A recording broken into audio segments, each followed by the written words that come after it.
As expected daw, ayan, talagang didepensahan ng mga katulad ni Mr. Robin Padilla ang isang Kiko Barsaga. Karapatan daw ng kongresista na nasabihin kung ano yung kanyang saloobin. Ang sinasabi kasi ng mga kababayan natin, yung paraan na itong kongresista na ito ay napaka-weird, or hindi normal. Hindi normal.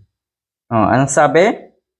Meron daw kasi magandang adhikain. Eto si Kiko, sabi nito si Robin Padilla, respetuhin na lang daw natin etong batang kongresista na ito. Ang sabi ni Padilla, wala naman daw inaaway na pisikal. Wala daw inaaway na pisikal. Kasi ang daming binabanatan, tinitira na si Kiko. Ano yon? Karapatan niya ba yon?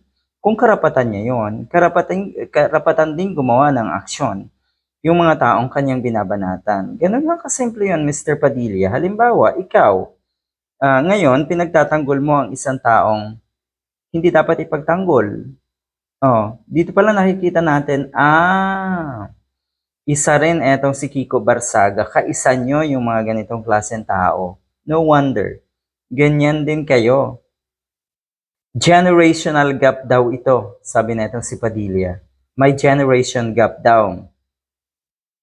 Talaga daw na ganyan ang generation nila. Sa Senado po, ay sa Kongreso po, merong kaidaran etong si Kiko Barsaga, pero hindi ganun kalala ang ikinikilos. Mantakin mo na meow ka dyan sa Kongreso. Mantakin mo na akala mo celebrity ka dyan sa Kongreso. Hindi ba't ito ay kahihiyan ng ama mo? Dahil 'di ba, dating kongresista ang ama netong si Kiko Barsaga. Ano nga ulit ang sabi ni Padilla? Hindi daw kasi pare-parehas ang edad ng tao. Natural.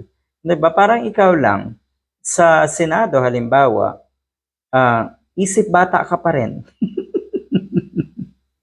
Ang lala, no? Revolusyonaryo lang daw etong batang ito. Katulad mo na revolusyonaryo. Alam niyo po, totoo na kapuri-puri ang mga taong matatapang sa kanilang pagiging revolusyonaryo. Pero hindi ang mga katulad niyo, Mr. Padilla at netong si Kiko Barsaga. Hindi po. Dahil ang nakikita ng taong bayan, papansin kayo pareho.